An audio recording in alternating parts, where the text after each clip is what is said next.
नमस्कार, स्वागत है आप सभी का एनएफ न्यूज पर। मैं हूं आपके साथ रोहित। पिछले कुछ दिनों से मिजोरम की बहुत चर्चा है, म्यांमार की बहुत चर्चा है, क्योंकि बहुत कुछ वहां पर घट रहा है। अब ऐसे में भारत सरकार जो कि एक बहुत बड़ा प्लान पिछले वक्त तैयार कर चुकी है, इस पर काम भी हो रहा है, अब उसमें रुकावट पैदा की जा रही है। खबर है कि भारत म्यांमार सीमा पर बाड़ लगाने के फैसले का विरोध किया जा रहा है और मिजोरम के युवा संगठन ही विरोध कर रहे हैं। और इसके बाद गृहमंत्री अमित शाह ने इस पूरे मामले पर जवाब भी दिया है। विस्तार से समझेंगे क्या है पूरा मामला। वरिष्ठ पत्रकार पंकज प्रसून है। पंकज जी, सबसे पहले बताइए पूरा मामला क्या है, क्यों विरोध किया जा रहा है? नहीं, ये तो पता है कि नॉर्थ ईस्ट की सीमा पे बाड़बंदी जारी है, चाहे वो बांग्लादेश का बॉर्डर हो या फिर म्यांमार से सटे हुए जो इलाके हैं जहां पे बिल्कुल क्लियर कट डिमार्केशन है, जहां पे कोई विवाद नहीं है, वहां पे बाड़बंदी की जा रही है। अब नॉर्थ ईस्ट के साथ एक नियम था जो कि देश के लोगों को जानना चाहिए। नियम ये था कि म्यांमार के लोग भारत की सीमा में 10 किलोमीटर के अंदर आ सकते हैं और भारत के लोग जो हैं म्यांमार के 10 किलोमीटर सीमा के अंदर जा सकते हैं। इसे फ्री मूवमेंट एरिया बताया जाता था। अब इस फ्री मूवमेंट एरिया की वजह से क्या होता, बहुत तरह की परेशानियां आ रही थी। ड्रग्स तस्कर हैं जो इस इलाके, वो चुपचाप भारत के बॉर्डर के 10 किलोमीटर के अंदर आ जाते थे और यहां के भी लोगों का फ्री मूवमेंट वहां पे जारी था। तो ये नार्को टेररिज्म वहां पे बहुत तेजी से फैल रहा था। ठीक।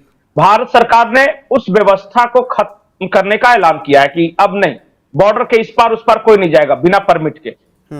आपको जाना है, अगर आपके दोस्त है, रिश्तेदार हैं तो जाइए, लेकिन सरकार से परमिशन लेकर जाइए। फ्री फॉर ऑल नहीं होगा। तो एक तो ये उसका विरोध कर रहे हैं। दूसरा जो बाड़बंदी है उसका विरोध कर रहे हैं। वहां की एक नागरिक परिषद है, वहां पे CYM उसका नाम है, युवा मिजो संघ। हाँ, इन्होंने अभी अमित शाह गए थे वहां पे, तो इन्होंने कहा था कि देखिए बहुत पुराना हमारा सांस्कृतिक संबंध है म्यांमार में रहने वाले मिजो लोगों के साथ। जब आप बॉर्डर बना दीजिएगा तो उस पे आंच आएगी, हम मिलजुल नहीं सकेंगे आपस में।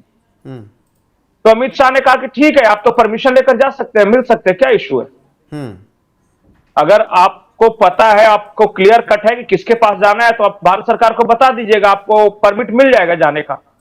लेकिन बाड़बंदी का विरोध, अगर क्लियर डिमार्केटेड बॉर्डर का विरोध आप क्यों कर रहे हैं? वही मैं कह रहा हूं कि जातीय और सांस्कृतिक संबंध ज्यादा जरूरी है फिर देश की सुरक्षा? नहीं, कल को जाके पंजाबी भी तो बोल सकते हैं कि लाहौर में रहने वाले कई पंजाबियों के साथ हमारे जातीय और सांस्कृतिक संबंध बहुत बढ़िया है, इसलिए हमें पाकिस्तान जाने दिया जाए। या कल को कोई पाकिस्तान का आदमी आके कह सकता है कि दिल्ली तक तो मेरे रिश्तेदार सब रहते ही हैं, तो हमें फ्री आने जाने दिया जाए। तो फिर देश का मतलब क्या हुआ, बॉर्डर का मतलब क्या हुआ जी? कुछ लोगों का कहना है कि हम इसी शर्त पे भारत में शामिल हुए थे कि सरकार ने कहा था कि आपको मिलने दिया जाएगा। तो भारत सरकार कह रहा था ठीक है, अगर इस तरह की बात हुई तो कागज दिखा दो कि कहां पे इस तरह की बात लिखी हुई थी। तो नहीं, वो तो तय हो गया था। ऐसा नहीं होता ना। कल को तो भारत में कोई भी पड़ोसी, कल को श्रीलंका में बहुत सारे रिश्तेदार रहते हैं तमिलनाडु के लोगों के, तो बोलेंगे जाने दीजिए हमें, और उधर से आने दीजिए फ्री का। ऐसे जब दिल करे तब। ये कोई चौपाटी नहीं है ना, ये तो देश का बॉर्डर है कि जब शाम को मन किया तो घूमने निकल गए भुंजा चबेना लेके। कल को बांग्लादेश के भी बंगाली बोल देंगे। फायदा क्या होगा? और फायदा ये होगा कि देखिए उस इलाके में नार्को टेररिज्म बहुत तेजी से पांव पसार रहा है। बहुत सारे ऐसे लोग हैं जो कि म्यांमार से आते हैं, यहां से अफीम की खेती होती है और यहां से पता चला अफीम ले जाते हैं और बेचते हैं इंटरनेशनल मार्केट तक, और एक बहुत बड़ा रैकेट काम कर रहा है। दूसरा है बॉर्डर सिक्योरिटी। बहुत सारे ऐसे इंसर्जेंट्स ग्रुप है जो कि म्यांमार में हेडक्वार्टर बनाए हुए हैं, वो वहां से आते हैं, भारत में मारकाट मचाकर वहां चले जाते हैं। और बहुत इस तरह के ये चिन ट्राइब्स के ग्रुप हैं, कुकी के ग्रुप हैं, मिजो ग्रुप्स, इस तरह बहुत सारे मिलिटेंट्स हैं। तभी तो भारतीय फौज ने जाके म्यांमार सीमा के अंदर सर्जिकल स्ट्राइक किया था, क्योंकि हेडक्वार्टर वहां रखे हुए हैं जी। सारा कुछ ट्रेनिंग वगैरह वहां जंगलों में करते हैं और वहां से चुपचाप आते हैं, बॉर्डर क्रॉस करते हैं, यहां पे लोगों को मारते हैं, सुरक्षा बलों को मौत के घाट उतारते हैं और चले जाते हैं। तो बॉर्डर पे विजिलेंस कैसे होगा? निगरानी जरूरी है ना। बिल्कुल। तो इसीलिए किया जा रहा है। ऐसे में और कई सुझाव दिए गए हैं, जैसे कहा गया कि BSF के अंतर्गत एक मिजो बटालियन भी बनाई जाए जो कि सुरक्षा में तैनात की जाए। नहीं नहीं, ठीक है सारा। देखिए, डेमोक्रेसी का मतलब यही होता है ना कि आपकी जो भी डिमांड्स है सरकार के पास रखे, सरकार के साथ बैठेगी, आपके साथ जो भी नेगोशिएशंस होगा, यही होता है डेमोक्रेसी में। ठीक है, अगर आपको मिजो बटालियन चाहिए, या फिर कोई कह रहा है कि गारो बटालियन चाहिए मेघालय के लोग, कोई कह रहा है नगा बटालियन चाहिए, तो ठीक है ना, लेकिन वो उसके बारे में बातचीत करेंगे, गुण दोष के आधार पर विचार होगा। लेकिन अगर आप ये कहें कि बॉर्डर ही मत रखो और किसी को भी आने जाने दो, और कोई भी मिलिटेंट आके यहां पे मार सकता है, तो ये तो गलत बात है। नहीं तो ये तो फेंसिंग तो होगी, बॉर्डर का क्लियर डिमार्केशन है, वहां तो बिल्कुल होगी जी। जहां पे विवाद की गुंजाइश है, वहां पर बातचीत होगी सामने वाले देश के साथ। वही अमित शाह ने भी कहा कि आप अपने टीम को भेजिए दिल्ली, वहीं पर विस्तार से बिल्कुल, चर्चा हो पाएगी। हाँ बिल्कुल। नहीं, भारत सरकार हर तरह के बातचीत के लिए बिल्कुल ओपन है, लेकिन उनको ही बताना होगा कि कैसे ये मीनांस जो है, ड्रग्स का मीनांस है, वो टेररिज्म है, ये सब कैसे कंट्रोल में किया जा सकता है। इसका सुझाव भी तो वही देंगे ना। अच्छा, तो इन साथ सब में वो सुझाव लेकर भी आए। बिल्कुल, इन सब बातों से अलग मिजोरम में पिछले कुछ दिनों में सरकार इतना एक्टिव क्यों हुई है? नहीं नहीं, मिजोरम की बात नहीं है, वहां एक बहुत बड़ा गेम प्लान चल रहा है, जो म्यांमार के कुछ इलाके, आपको पता है ना म्यांमार में गृह युद्ध चल रहा है। जी बिल्कुल। देश के जो भी ग्रामीण इलाके हैं, खास करके शहरों को छोड़कर हर इलाकों पर विद्रोहियों का कब्जा है, और वो कोई विद्रोही एक गुट नहीं है। उन्होंने बहुत अलग अलग ट्राइब्स के अलग अलग सेक्ट के ग्रुप हैं जो कि एक साथ आए हैं, वहां के मिलिट्री हुंटा के खिलाफ वो सशस्त्र संघर्ष कर रहे हैं। अब उनमें से कुछ ग्रुप्स जो हैं, जैसे चिन ट्राइब्स के ग्रुप्स हैं, उनका ये कहना है, या अराकान आर्मी है वहां पे जी, इन लोगों का कहना है कि हमारे भारत के साथ सांस्कृतिक संबंध रहे हैं, तो हम भारत के साथ काम करना चाहते हैं, भारत के साथ आना चाहते हैं।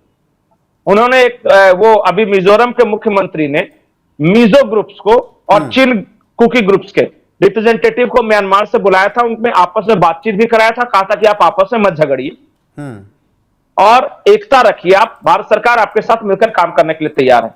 तो एक तो उस वजह से न्यूज में है। दूसरा, मिजोरम के जो मुख्यमंत्री हैं, इन्होंने अमेरिका गए थे वो पिछले साल, और उन्होंने कह दिया था कि जो एक तरफ हमारे चाइना है, दूसरी तरफ भारत है, बीच में हम दोनों के साथ झगड़ा नहीं कर सकते। उस वजह से ये विवाद हुआ था।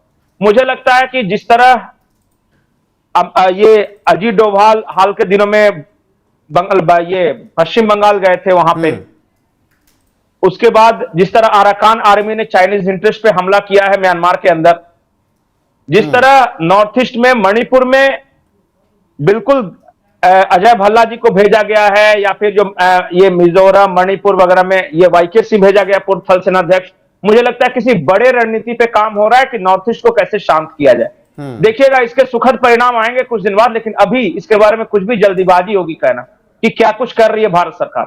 लेकिन इतना है कि एक डिटेल प्लानिंग के साथ वहां काम हो रहा है। डिटेल प्लानिंग इसलिए भी क्योंकि घुसपैठिए एक बड़ी समस्या बने हैं, और डिटेल प्लानिंग इसलिए भी क्योंकि इसलिए भी कि देखिए म्यांमार में CIA, चाइना और इंडिया का वार फ्रंट खुला हुआ है वहां पर। चाइना है वहां वन बेल्ट, जिस तरह पाकिस्तान में CPC कर रहा है ना, वो म्यांमार के रास्ते भी एक वन बेल्ट रोड प्रोजेक्ट जा रहा है हिफ्ते पोर्ट तक। तो एक तो चाइना लगा हुआ है वहां, दूसरा CIA लगा हुआ है, वो आंग सांग सूकी को वहां की सत्ता पर बिठाना चाहता है, लोग कहते हैं कि वो डीप स्टेट की पपेट है। और तीसरे, इंडिया का इंटरेस्ट है कि हमारे उस बॉर्डर में, जो कि भारत वहां एक 4 लेन रोड बनाने वाला था, कलकत्ता से बांग्लादेश, ढाका से वो म्यांमार होते हुए वो एशियन कंट्रीज जाने वाला था, तो वहां हमारे इंटरेस्ट लगे हुए हैं। तो ये 3 बड़े देश जो हैं वो म्यांमार में अभी फंसे हुए, उलझे हुए हैं, और जो कुछ भी नॉर्थ ईस्ट में हो रहा है या म्यांमार में हो रहा है, कहा यह जा रहा है कि जियो पॉलिटिक्स हो रहा है, उसके बारे में कभी अलग से चर्चा कर लीजिएगा।